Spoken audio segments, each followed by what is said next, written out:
अधिकारी ज्योति मौर्य का केस तो याद ही है ना, भूल तो नहीं गए कहीं। जी हाँ दोस्तों, वही ज्योति मौर्य जो सूर्यवंशम फिल्म पर आधारित थी, जिसकी स्टोरी वो आपको अच्छे से याद होगी। लेकिन ज्योति मौर्य ही क्यों, अब आपको एक और नई ज्योति मौर्य से मिलाते हैं। जी हाँ दोस्तों, ज्योति मौर्य की तरह ही ऐसा ही कुछ उत्तर प्रदेश से एक और केस आया है। यह केस आया झांसी से। जी हाँ, कुछ इसी प्रकार का मामला दोबारा उत्तर प्रदेश से ही सामने आया। यहाँ एक युवक अपनी पत्नी को लेकर काफी परेशान है। युवक ने अपनी पीड़ा सुनाते हुए कहा कि उसने लव मैरिज की थी, फिर मेहनत मजदूरी कर अपनी पत्नी को पढ़ाया लिखाया। इसका नतीजा यह निकला कि पत्नी लेखपाल बन गई। मगर अब युवक की पत्नी लेखपाल बन जाने के बाद उसे छोड़कर चली गई है और उसको ना याद करती है ना उससे मिलती है, और जिसको लेकर के हर तरफ चर्चा है। युवक अपनी पत्नी के लिए पुलिस से लेकर अधिकारियों के चक्कर लगा चुका है, मगर उसे अभी तक कुछ भी हासिल नहीं हुआ है। वहीं जब बुधवार को पत्नी को लेखपाल के पद के लिए नियुक्ति पत्र मिल रहा था, तो उसे खोजने के लिए पति वहां पर भी पहुंचा, लेकिन खाली हाथ लौटना पड़ा।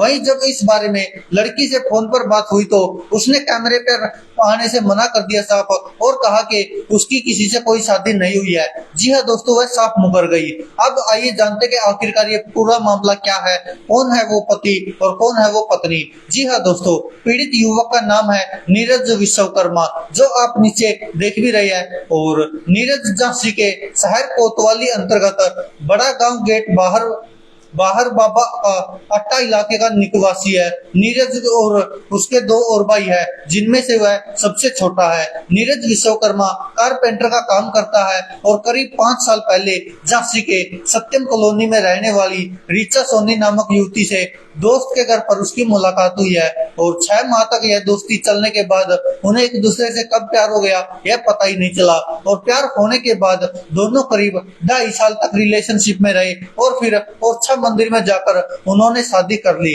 लेकिन अब हुआ क्या है, जी हाँ दोस्तों, लेखपाल की नौकरी मिलते ही रीचा का रुख बदल गया है। शादी करने के बाद दोनों घर आए और साथ में हंसी खुशी रहने लगे। इस दौरान लड़की जो रीचा सोनी थी, उसने बताया था कि वह आगे पढ़ना चाहती है, और पति के सामने उसने यह इच्छा जाहिर की थी।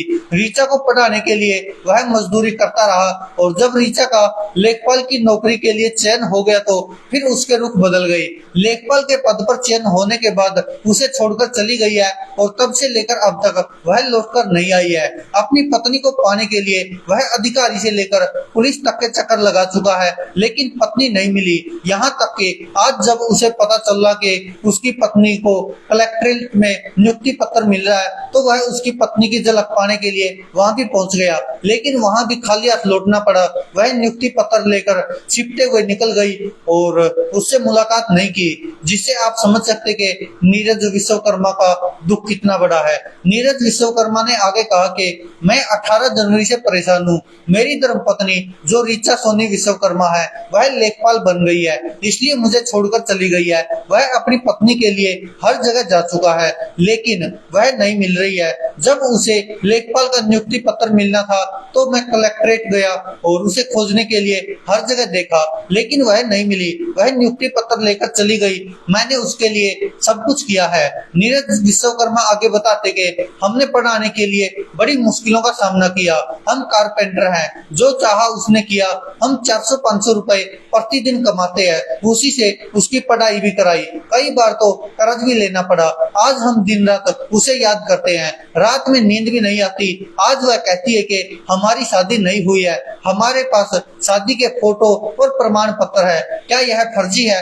हमारी ओरछा में शादी हुई थी फरवरी 2022 में। हम काफी परेशान हैं, उसके लिए दर दर भटक रहे हैं। ये नीरज विश्वकर्मा का दुख है, और इसको लेकर लोग सोशल मीडिया पर चर्चा कर रहे हैं और कह रहे हैं कि जब इसने ज्योति मौर्य का केस देख ही लिया था, तो उसके बावजूद भी आखिरकार पत्नी को क्यों लेखपाल बनाया।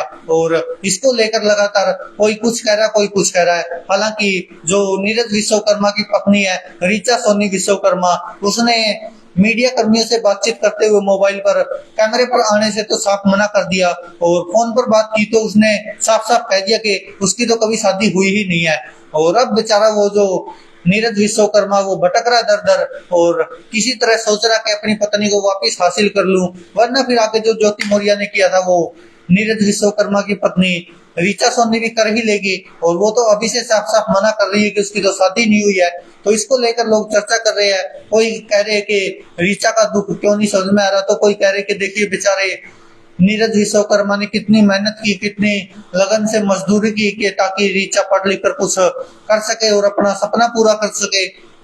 हालांकि वो सब तो हुआ, ऋचा सोनी ने लेखपाल बनने का जो सपना था वो पूरा कर लिया, लेकिन सपने अधूरे रह गए। तो कहीं ना कहीं सबके सब धरे धराए रह गए, वो थे बेचारे नीरज विश्वकर्मा के। और लोग उनके लिए सहानुभूति भी जता रहे हैं और कह रहे कि आखिरकार इस बेचारे पति को न्याय कब मिलेगा।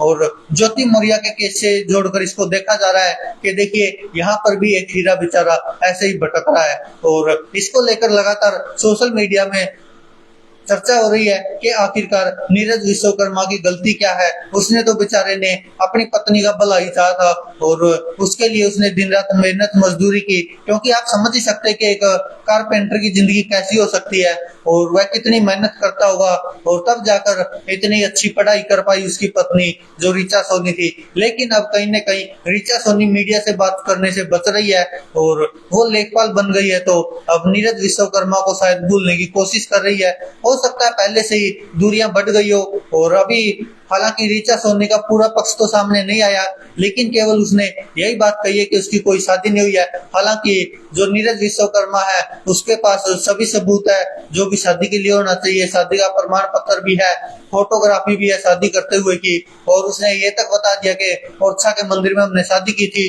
लेकिन उसके बावजूद भी ऋचा साफ साफ मना कर रही है और वो अपनी शादी से मुकर रही है। अब इसको लेकर नीरज विश्वकर्मा के प्रति लोगों की सहानुभूति है कि किस तरह से अब वह अपनी पत्नी को हासिल कर पाएगा। हालांकि यह इतना आसान नहीं है, क्योंकि अब ऋचा सोनी अब विश्वकर्मा शायद अपने नाम के पीछे नहीं लगाना चाहती, और यही कारण है कि वह लेखपाल बनने के बाद अब बिल्कुल भूल चुके नीरज विश्वकर्मा को, और अब उससे ना फोन पर बात होती है ना मुलाकात होती है। और यही कारण है कि अब नीरज विश्वकर्मा हर जगह भटकता फिर रहा है। और उसने तो आरोप लगाया कि वह पुलिस के पास भी गया, बड़े बड़े अधिकारियों के पास भी गया कि किसी तरह उसको न्याय मिले, लेकिन कहीं से भी शायद न्याय की उम्मीद नीरज विश्वकर्मा को जागती नजर नहीं आ रही है। और यही कारण है कि अब बेचारा नीरज विश्वकर्मा भटक रहा है, और शायद इस उम्मीद में कि कभी न कभी शायद जो ऋचा सोनी है वो उस पर तरस करे या फिर उसको अपना प्यार वापस मिल जाए। क्योंकि आप सोचकर देखिए कि जब नीरज विश्वकर्मा ने आज से 4-5 साल पहले जब शादी की थी, तो शायद ऐसा उनका बिल्कुल भी वो नहीं रहा होगा कि शादी का परिणाम ये होगा अंतिम। और जिस तरह से नीरज विश्वकर्मा और ऋचा सोनी ने लव मैरिज की थी, तो इसको लेकर आप समझ ही सकते हैं। और नीरज विश्वकर्मा तो ये भी दावा कर रहे हैं कि उनकी पहले 2-2.5 साल तक रिलेशनशिप रहती है और उसके बाद ही शादी होती है, और वो भी लव मैरिज। और इसके बाद अब नीरज विश्वकर्मा अपनी पत्नी को वापस पाने के लिए भटक रहा है। दोस्तों, आप क्या कहते हैं इस पर अपनी राय कमेंट बॉक्स में जरूर दीजिएगा। धन्यवाद दोस्तों, देखते रहिए सच की आवाज।